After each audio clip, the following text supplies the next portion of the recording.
Your first 3 dates were amazing. Now it's date 4, he's back at your place and he's reaching for your belt buckle. You're turned on, but you don't think this is a great idea, but you don't want to stop him either and make a great date turn awkward. What can you do to set a healthy boundary and still let him know that you're interested? This is one of my favorite topics, and I'm going to go off on it in just a minute. Stick around.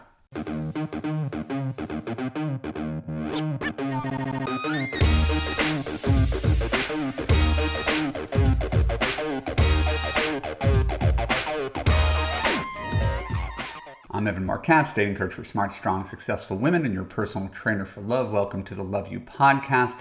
Keep listening to learn how to navigate sex while you're dating.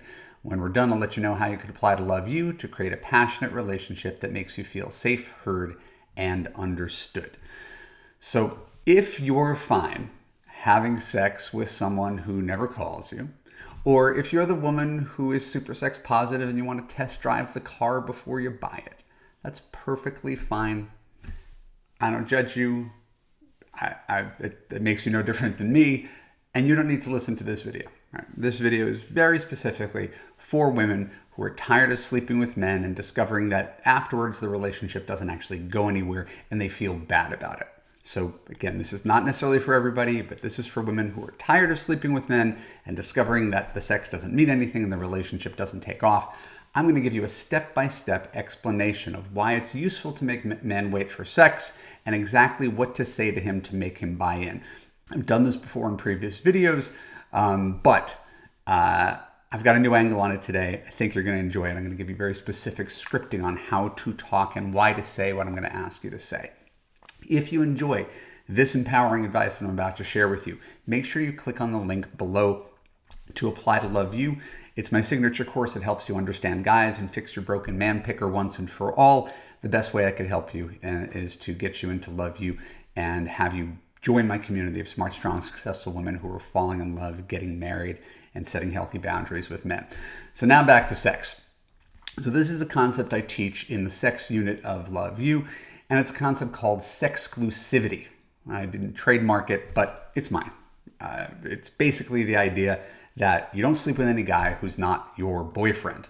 And once again, it's not that it's wrong to sleep with men outside of a committed relationship. It's not wrong at all. It's often ineffective in that, in your experience, sleeping with a guy doesn't really give you any necessary hope that he's going to guarantee to call you the next day or want to commit to you down the road. So in general, I explain it with my typical hand gestures, which you can't see in the podcast. Basically, life is a Venn diagram. Men want speed. Women want some form of comfort, right? Rightfully knowing that, hey, I don't want to hook up with a guy who is still on Bumble the next day, so maybe we should not do this. So there's this point on the graph where men get what they want and women get what they want, but it's not always the same thing. Guys are often willing to sleep with someone who they have no feelings for, aren't even attracted to, or don't even like very much. Right? Happens all the time. Most women I know wouldn't do that. They wouldn't sleep with someone that they don't like. They wouldn't sleep with someone they're not attracted to. And very often they wouldn't sleep with someone that they don't have some form of feelings for or some form of hope for. So there's a point on this graph where men get to keep on moving forward and women get to set healthy boundaries. And it's a process that works for both parties. And so in Love You, we have to talk somewhat explicitly, not terribly explicitly, because I'm still trying to appeal to the mainstream. But basically, the way to make this work is to go back to junior high school or high school and to go around the bases and employ foreplay. Really great active foreplay. Think about the time before you were having intercourse, how great foreplay was. You could bring some of that back and actually really enjoy various forms of sexual activity, if not intercourse, prior to being in a relationship. Because I believe that guys want to keep things moving. I think that's the thing that often animates them. It's not that, he's going to insist on getting laid on date 1 or date 3 or these sort of made up numbers that people think they should go by. It's really just the idea that the guy wants to feel like he's making progress. And so how do we set healthy boundaries, have some fun, keep the guy interested, right?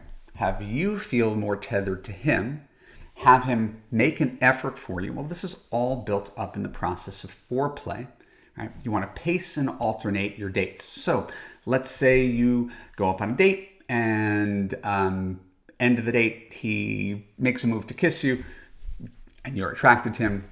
I would probably kiss him back instead of pushing him away and saying, I don't kiss guys, right? It'll work a lot better. It'll make him feel a lot better about coming back for a second date if you say yes. And now you make out for a little bit and maybe he wants to go further and you're like, I gotta go. This has been a great night. Give me a call tomorrow. And so the guy follows up via text, right? Maybe he progresses to a second date. Maybe your second date, you go a little further. Maybe, you make out in the back of his car and he gets to second base or something like that. Whatever your deal is, you want to keep things moving and alternate your dates so that it doesn't just become all about the pursuit of the physical. If you went too far, then you could plan a date where you go to farmer's market the next day. You go to a baseball game, you take a picnic in the park, right? You could nudge people towards things. You could even be honest, be like, oh my God, that, hey, he texts you, hey, want to come over? It's 11 o'clock. Hey, want to come over? Right? Bring a bottle of wine. Oh my God, I would love to. I'm really attracted to you, but blah, blah, blah, blah, blah. So you're really trying to redirect, acknowledge the attraction, right? Don't make him feel like he's a terrible person for wanting to move fast or finding you attractive or wanting to have sex. It doesn't mean he's a bad guy. It also doesn't mean he's a good guy, right? Just because a guy finds you attractive or just because a guy has sex with you really has nothing to do with whether he wants to commit to you, right? And if you're looking for commitment, it generally works better to not sleep with guys and then keep your fingers crossed that he's going to call you. So a guy makes a further investment in you, right? And this is a love you principle. We said, men look for sex and find love in the process of trying to get laid. He's discovering, oh, she's cool. Oh, she's funny. Oh, she's smart. Oh, I like hanging out with her. So he starts to enjoy you platonically, right? Even while his goal is to try to move things fast sexually, right? And what you're paying attention to is his follow-up. How quickly does he follow up? Is he just texting you? Does he want to see you on platonic grounds? Does he want to do anything other than show up at your place or say, hey, come over, I'm cooking dinner, and get you back to his place? Are all of his texts laden with sexual innuendo? So really, you're trying to assess, is this guy boyfriend material? But you can't know that right up front. All you know is he's cute, funny, charming, whatever. So we're trying to assess, is this guy boyfriend material? All right, over the course of, again, made up numbers, 4 to 6 weeks. All right. If he's going a lot faster, you could slow him down. And if things are not happening sexually, you want them to happen sexually, you could plan dates that do get him back to your place. Like you have the power to do that. If things feel like they're stagnating and you want them to happen, you have so much power as a woman to either to redirect or say yes to what a guy is pushing for. And that's where it lies. So if we're moving around the bases, we're going from first base, second base to third base. You can spend a lot of time on third base, right? Which is various forms of manual and oral stimulation. You can spend a lot of time there over a few weeks as you assess whether this guy is boyfriend material or not. Now, reasonable people can disagree. Someone can say that's more intimate than intercourse, right? I'm not gonna argue with you about that. I do have a belief, it's anecdotal rather than science, that more people pay greater attention to who they've slept with. People have a list in their head of the number of people they slept with. I don't think they have necessarily the same list for third base. Maybe you do. I don't know. I'm not saying you have to. I'm not saying you have to follow this like it's the letter of the law. What I want you to do is pay attention to the spirit of the law, right? The spirit of the law is men want to move, right? Men want to make progress. They want to feel sexually desirable. They want to know that you desire them, right? You can only say no, right? I don't do that, right? The guy's only going to come back for kisses on the cheek for so many dates before he's like, okay, this is really starting to feel like you're not interested in me. Now, you're doing it to set a boundary. So I really think it's important to bring back foreplay. It's not like, well, if I kiss him, I have to sleep with him. Or if he goes back to my place, I have to sleep with him, right? And if I don't want to sleep with him, I shouldn't kiss him or I shouldn't bring him back to my place. No, you should kiss him. You should bring him back to your place. Just lead him around the bases at your pace. And if you lead him around the bases for close to a month, you will have enough information to decide whether he's worthy of being your boyfriend, right? And he'll have enough information to decide whether he wants to be your boyfriend too. This is mutual. You're both trying to figure things out. But the key to making this whole thing work is what I'm going to call the Sexclusivity Speech. Right? The Sexclusivity Speech is how you set your boundaries. And again, that might be on date 2. You don't do it over dinner. But when he makes his push for sex, when he reaches for his wallet for the condom, okay, you give him a sexclusivity speech. And what the sexclusivity speech does is 4 things. It lets him know that you're attracted to him, that you're a sexual being, that you don't have any issues around sex, that you have high standards for who you sleep with, right? And that you're not trying to trap him into a relationship. This one little 20-second speech does all of that. It's all the things that a guy really wants to hear. And you say it. And that's why it works so well. You got to believe it for it to work. So it goes something like this, right? Guy reaches for his wallet, guy reaches for your belt buckle, guy says, do you want to have sex? Right? Oh my God, Brad. It's always Brad here. Oh my God, Brad, I'm so attracted to you. I would really love to sleep with you. However, I don't sleep with guys unless I'm in a relationship, right? It doesn't feel good to get on Bumble the next morning and see the guy that I slept with. You can understand that, right? Impossible for him to disagree with that. And so, right, since we don't know each other that well, I say we continue to have some fun right here in the bedroom, right? And over time, if we both determine this is a relationship worth having, you're in for the night of your life. Right. There we go, right there. I'm attracted to you. I don't have issues around sex. I have high standards for who I sleep with. I wait for a relationship. I don't know if I want this to be a relationship, neither than you, but we'll figure that out together. Perfection. And the guy's reaction to this will tell you everything. If that's the last time you see him, guess what? Your sexclusivity speech worked. That's how you know it was effective. You screened out the guy who just wanted to get laid. But the fact is, most reasonable guys are totally going to respect that, be attracted to it, find it indicative of a woman with high self-esteem, high standards.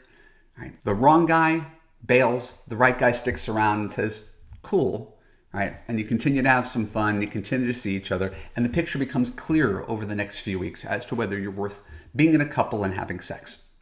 So having a strong foreplay game is really almost a superpower. Knowing this speech is almost a superpower for women who choose to employ it.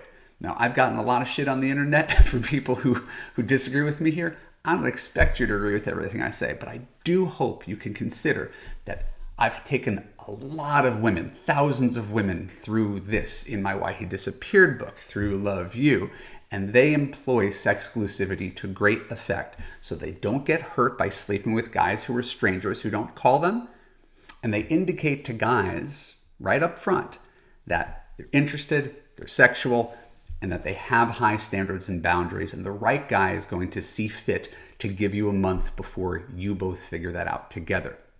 So comment below, let me know what you think. I really appreciate you giving me the time to get all these thoughts out, and I look forward to seeing you on the next podcast. Oh, by the way, check the show notes, either in the podcast or on YouTube. There's a link to an article called Why Women Should Make Men Wait for Sex Part 2.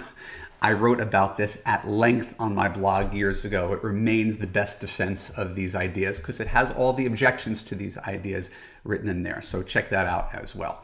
My name is Marc Katz. Thanks for tuning into the Love You podcast. For more episodes like this on YouTube, click the subscribe button, ring the bell, and choose all to ensure you get notified when new content comes out.